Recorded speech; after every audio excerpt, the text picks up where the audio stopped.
The following is my personal conjecture and attempt to understand contemporary art and contemporary culture by contrasting it with the past.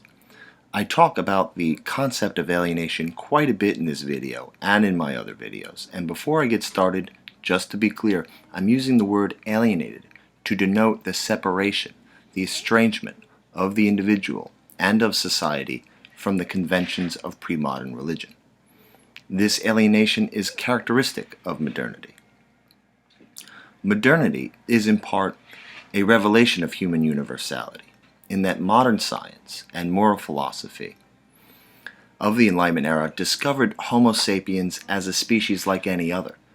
The implication of Darwinism was that all life is related. Thus, the supremacy of man is not a closeness to God.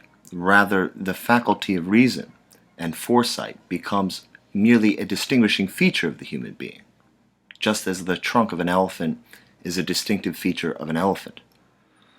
The alienation required for the scientific method is best represented in the example of Galileo's conflict with the Catholic Church. Galileo had to first alienate his conception of the external world from the invented cosmology of religion in order to accept the hypothesis of heliocentrism. Secularization allows us to examine ourselves independently of rigid conceptions ordained by God. Humanity, by means of the scientific method and the conception of the free market, became alienated from the terms of social relations that had hitherto been prescribed and proscribed by religion. Scripture, as a history of a people, as a set of customs and moral guidelines, has to be understood as man-made if it is to be questioned, and it must be first questioned in order for alternatives to be posited. With the advent of modernism, the apparent artificiality of religion diminished its authority. The divine right of monarchs became fake. The class relations of feudalism were undermined, and the realization that human affairs is without celestial guidance added pressure for representative governance, a need to take collective responsibility for the shared circumstances of humanity, of a nation, of society. The diminished authority of religion alienated the serf from the terms which bound him to the Lord. Feudal social relations depended on divine authority. The serf obeyed the Lord because he is a serf, and the Lord is a Lord.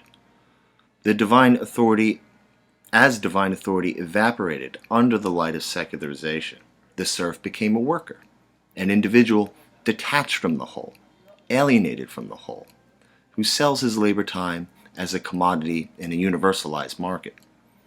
The scientific method cannot be bound by religious conceptions of nature, just as the concept of a free market, mediated by the universal commodity of money, cannot favor or disfavor an individual based on his individuality, for it is his money that matters.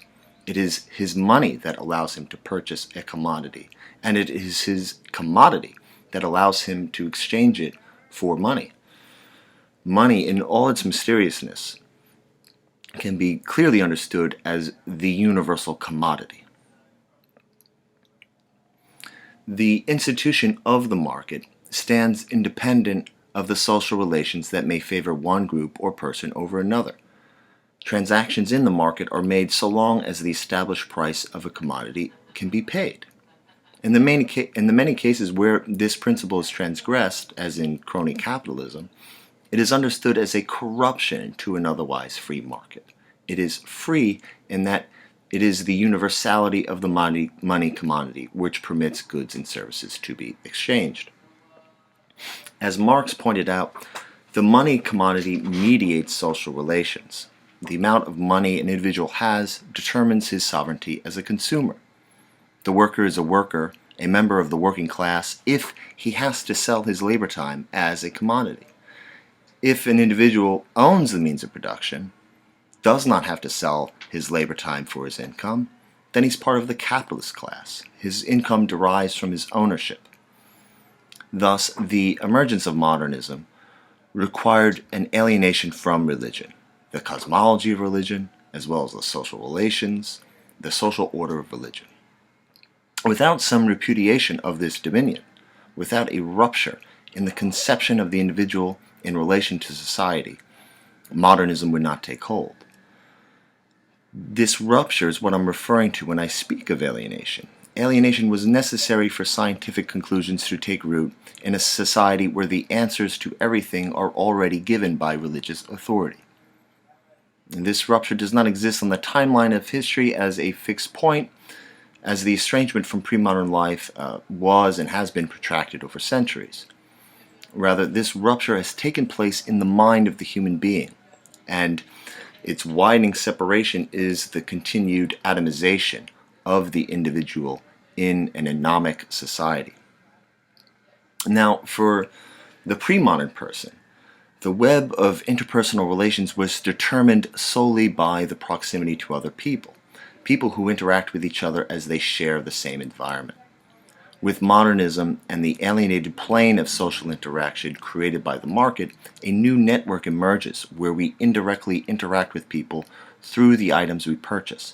We commission the labor required to create the products we buy as we buy them.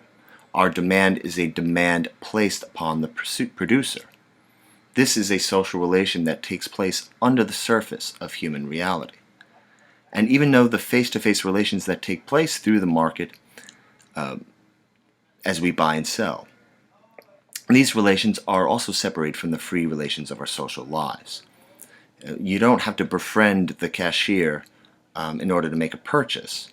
We trade with people who we do not know, as all that is required to complete a transaction in the free market is a mutual faith in the exchange value represented in the money commodity.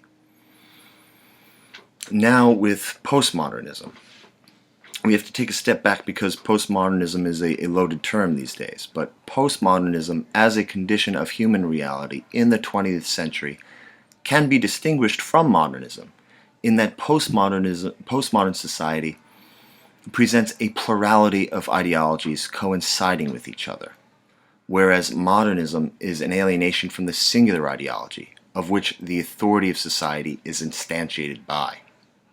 With postmodernism, all ideologies become exposed to each other, and in this way further lose their claim over collective social cohesion. They cannot all be true, and so in some sense they must all be false. However, this coincidence is only made possible by the alienation of modernity. Thus, we can consolidate our notions of modernity and postmodernity onto one continuum which leads to the further atomization of the individual. The cohesive norms and hierarchies of pre-modern society that were bonded by religious membership have been substituted by mass culture. This is a point that is well made by the Frankfurt School. Mass culture is bought and paid for. It is alienated in the universality of the market, as it is driven by consumer appetite. It has to sell. It has no aesthetic requirements for participation. What I mean by that is that you don't have to observe a ritual of fasting. You don't have to restrain yourself against your compulsive desires in order to adhere to the homogeneity of mass culture. Mass culture thrives on appealing to appetite. It favors a society that does not restrict the individual to express his or her idiosyncrasies and appetites. Despite the global homogenization of mass culture, contemporary life is deprived of a metaphysical bond and the shared sense of membership that is affirmed by the conventions of pre-modern religion. This is a brief summary of the developments leading to the condition of the individual in relation to society as we know it today. We can only understand what is unique about the modern and postmodern world by contrasting it with pre-modern life. In my next video in this series, I will use this contextualization that I just provided to elucidate the role of contemporary art in contemporary culture.